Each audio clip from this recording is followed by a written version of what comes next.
Ladies and gentlemen, today's album review is going to be for one by a new recording artist slash former actor. He goes by the name Drake. No, not Nick Drake. Bless his soul. Who I'm referring to in this review is this guy. Some of you may recognize him from a Canadian television show Degrassi. He played the role of this wheelchair-bound kid named Jimmy Brooks. I never watched this show because I didn't have whatever channel it was on. My family barely even had cable TV growing up. Mind you, there were a few times over the past 6 months where I'd walk around either my community college or in the mall, which has the store I briefly worked at, for the Christmas season, and there have been 2, maybe 3 girls walking around sporting a t-shirt with Drake's portrait and name graphed onto it. I didn't have any knowledge of who the guy was at first. One of the t-shirts had his debut album cover on it and it made me think of this painting. So I decided to have a look, because I heard someone mention something about his album in a neutral light when I was in a forum which I won't mention here. I really only wanted to try out this album in order to confirm whether I did hear him in one of the mall stores or not. Lo and behold, within the various new release CDs at my local library, there was a copy of the CD, and there was actually a giant crack over the front of the case with a small plastic hole fragment at one end of the crack. There were air marks on the back of the case and the spine in the CD had a heavy helping of previously moist fingerprints from one of the other patrons. What the fuck, people? This album is not even half a year old and already somebody from the holler got their stupid little hands on it. Unfortunately, I did not have my sidebar shot with me when I brought my laptop to the library to import the CD into the actual review. Introducing myself to the sonic realms of this album, I found myself perplexed by my sheer unenthusiasm for what was passing through.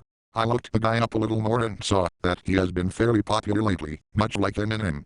Fuck, even their album covers look marginally similar, concept-wise, resonate boredom. There are a lot of ambient sounds and big dumb hip-hop bass drums and beats which pander to what would be an American Idol reject, or simply a troll from beneath a water bridge or a gremlin. That is, when he's not rapping. The first song is called Fireworks and it features the pop superstar Alicia Keys. Despite hearing the latter name thrown around a somewhat unearthing amount of times since I was 10 years old, I don't believe I've actually heard an Alicia Keys song before. And I don't think I could tell anybody, rapid fire, the name of any of her songs. Given what I'm hearing in this opening song, I know that her songs likely suck. This guy has a terrible voice. It's just about as bad as Lil Wayne. First he's rapping, then he makes a very poor attempt at singing just before Alicia Keys sings the chorus. Endlessly, throughout the whole album, he tries singing his choruses and the execution is all crap, every song. Has this guy actually heard his own voice? It sounds like some guy who got a tad too drunk and decided to sing into the mic of his cell phone and sends the recording to his high school sweetheart. The execution is just as bad as when Eminem starts singing on his songs. His voice is so bad had me considering forfeiting the review, but I pulled out to my side some of the greats from my own personal collection, and some semblance of hope rose in me. Anyway, the second track skipped, so it won't be mentioned. The third song, The Resistance, not to be confused with Resistance, Fall of Man on the PS3, sounds just like the first song, with the same sounds and rhythms. So nothing interesting happens in it either. The fourth song is called Over. Only 20 seconds in, and I feel excessively tired. Hearing horns in rap songs is something very repelling for me personally. For one, you have a rap song, so more often than not, there's a lack of actual instruments being played and there are no guitars or drum kits to be heard, whatsoever. Even if there are some keyboard parts being played, it's typically very simple arpeggios, if that, and the most basic chords and chord structures you can think of. So that means, you're stuck with some big dumb hip-hop bass line and bass drum, and some electric piano beeps or whatever, and with horns but it's nowhere near as migraine-inducing as his bloated muffled windpipe trachea. And enough with the teetering bells. Fuck. I've never understood why some people find brass ensembles to be so magnificent. Maybe it's because of the movies I've seen that have songs with horns in the soundtrack that create a detachment from reality. I don't know, sometimes they sound in place, sometimes they don't. The lyrics are incredibly childish when in comparison to the lyrics of say, a Tool or Megadeth song where real and important topics are spoken about. Talking about having fame and being rich is pretty irresponsible given how a lot of these rap musicians, like Lil Wayne, have large fan bases who usually consist of low-income people. These fans look up to Lil Wayne and when listening to his music, create mental simulations of the types of things both him and Drake speak about on their songs. Are these fans as rich as him? Most likely no, so who the hell would want to listen to a song where the lyricist is touting so proudly about their fiscal allocation? Fiscal allocation by being a horse, cheap appeals, degenerate, moronic, a walking wigger thug. You will never catch me walking through my community college or in the street listening to lyrical content such as this municipal sludge.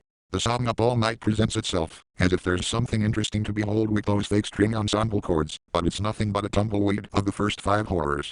Then, to our surprise, this female rapper starts rapping in the same nasal midget Muppet tone as Drake and perhaps the whole hip-hop scene of the modern day. I can't even remember what she had said, but it just didn't sound good to hear anyways. Oh wait, I remember this one part, where she starts prattling about looking at a price tag in a pair of shoes in a department store, and whether or not she would buy it if it had a condom in the price tag. You heard me right, she said. Condom.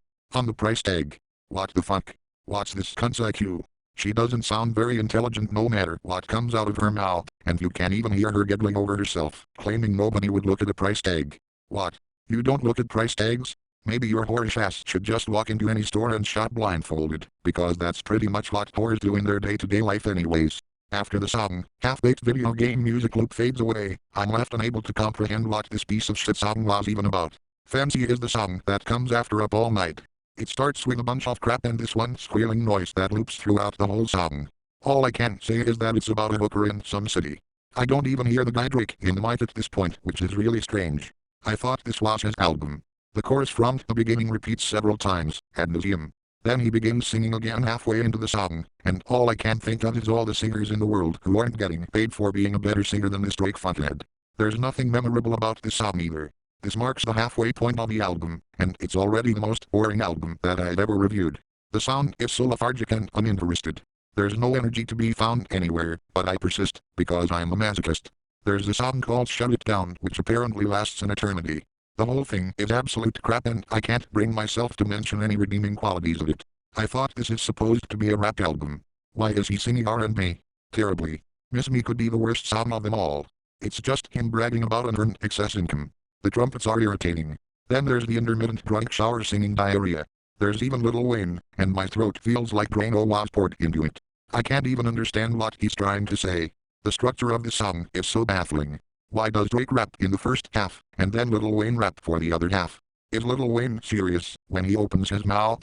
He can't be. I'm almost at the point of laughing, that's how bad this song is. The last single from the album, Find Your Love, has the most insidiously retarded rhythm loop that there is on this album. His singing is horrendously nasally and goes back and forth from auto-tune to a monotone drawl. At least he isn't rapping here. The song has an abrupt ending as well. Hearing the song for some reason makes me think of the old carpeting of Target stores and the strange people that I once saw walking around the clothing section. The album ends with the song Thank Me Now with him babbling into the microphone at the beginning.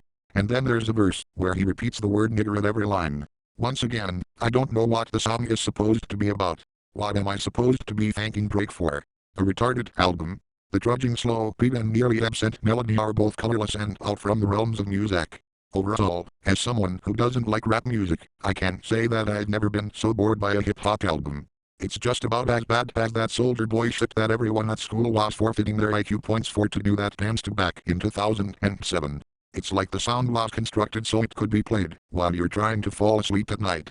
The only thing Drake seems to care to talk about is bragging about how much money he has, which causes him to hang around boring people. Just wait until you see the credits for this album. It sounds like it could have been made by 1 or 2 people using a keyboard and a music studio, but actually, 59 people credited with having made this album. Half of those who were listed in the Wikipedia page were cited as producers or engineers. There's also a quarter of those who are the names of the guest rappers. In comparison with, say, a group like KMFDM or Frontline Assembly, who have electronic influences, they typically have 5 or 6 people who work on the album, including the producer.